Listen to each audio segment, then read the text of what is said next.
Hello and welcome to the Battle Wagon. I've got another Star Wars Unlimited video today, but I wanted to take a break from deck spotlights in order to focus on some gameplay and strategy videos. Aside from using Han's leader ability, there are 12 space units that can be played on turn 1. I am specifically leaving Pirated Starfighter off this list because it would return itself to your hand. I'm going to evaluate these based on their stats, ability to affect board state, what leaders they synergize with, and any special abilities. The primary evaluation, however, will be on how well these units trade or resist trading within the vacuum of space. Lastly, for certain cards, I'll try to talk about how initiative matters when considering these units.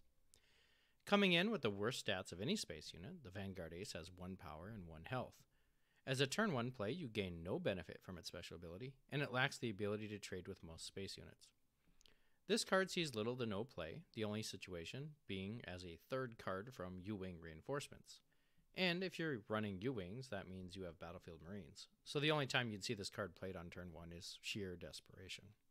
In fact, the only exciting parts about this card are the artwork and the fact that it has the New Republic trait as a glimpse to the future. Tied for the worst possible stats, patrolling Vwing is considered by many people to be one of the worst space units. The when played ability means you get a draw card right away, while still having some board presence. It lacks the ability to trade with most space units. Because the primary purpose of this card is its when played ability, it is largely timing neutral. Most decks, especially aggro ones, will likely ignore it in favor of base damage. Vigilance control decks with either the Restored Arc 170 or Inferno 4 will likely just kill it. This is especially important for Iden and Krennic, who want to be able to play Power of the Dark Side on choice targets. In fact, Iden gets to heal from it, and Krennic likes the 1 damage on Inferno 4 due to his leader ability of +1 attack.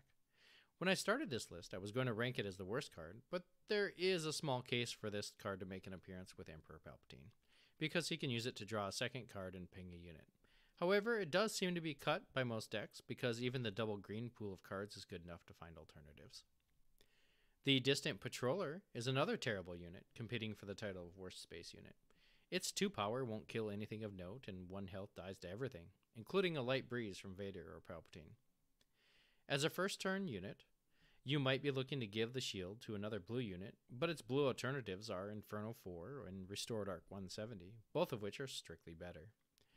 You might think it could make an appearance in Vigilance Palp as a good sacrifice, but Palp wants to focus primarily on green cards and needs the ramp right now.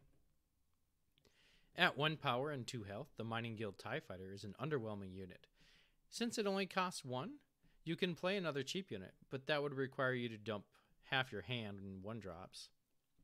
If you attacked with this card on turn 2, you wouldn't likely use the conditional card draw, otherwise you'd have no tempo.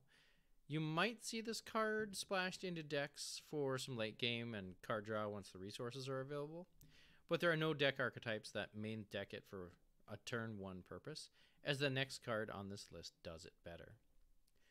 Also cunning, the Outer Rim Headhunter has 1 power with Raid 1 and 3 health. The Mining Guild TIE is the only space unit with 2 health, so when considering damage trades, this card can be thought of as alternating between 1-3 and 2-3. This means it trades okay into the most commonly used ships on this list, and I'll explain the 2-3 space units later.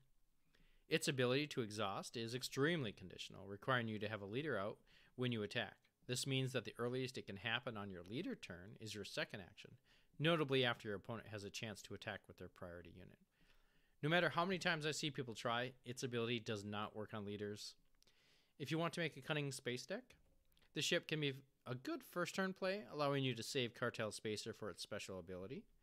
I'm excited to see what future holds for the unit having the Fringe trait. The only rare space unit on this list is the Frontline Shuttle, which has 1 power and 3 health. It trades poorly, but having 3 health can be too cumbersome for some units to be bothered to deal with. It has a lot of potential, enabling one of your stronger units to immediately make an attack. The text specifies that the attack can't be against bases, rather than specifically allowing you to attack units, which has led many people to believe that we will be getting a new card type sometime soon that can be attacked. Maybe it'll be structures or fortifications, something along those lines. Notably, this ability works across arenas because, the shuttle could be delivering an AT-AT instead of a Star Destroyer. This ability can be used just like ECL to attack with a unit that entered play this turn, which pairs well with Rook for unit assassinations, Reinforcement Walker for additional healing or card draw, and any unit with Overwhelm or an on-attack ability. The list goes on. Right now, you won't see many Frontline Shuttles used in decks. I'm uncertain if this is because people haven't figured out how to use the best combos for it, or if it is simply being cut for other cards. Even in double green Palpatine decks, this card fails to make an appearance. However, as a first turn play, it can be good as it forces your opponent to dedicate some time and resources dealing with it, or likely face the consequences later. Notably, the vehicle also has the transport trait, which has some future implications. Perhaps we'll get a rule allowing space units to enter the ground arena, or there will be a unit which can be played after a transport as a free triggered action. Who knows? Next up is the most ubiquitous Imperial ship, backbone of the Imperial Navy, the TIE LN Fighter. At 2 power and 1 health, it has the same profile as the Distant Patroller, but half the cost. By itself, it trades extremely poorly for all the same reasons. However, it has the ever-important Imperial trait. As a first-turn play in a Tarkin deck, the basic TIE Fighter can be given an experience token with the leftover resource, turning it into a 3/2 powerhouse that can kill every single other ship on this list. The downside to this play is that your opponent will always have initiative on turn 2. The Alliance X-Wing has 2 power and 3 health. It is a bog-standard unit with no abilities, but it does have the Rebel trait and is for the most part timing neutral.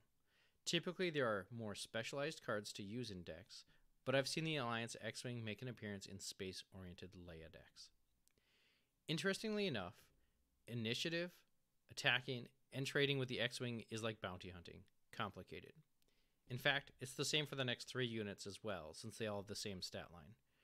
There's essentially 4 situations to consider. Without going into detail, at the beginning of each match, you need to make a determination of whether or not your deck needs to be aggressive, or whether you are okay being the control player. The first situation is that you are the aggressor and start with initiative.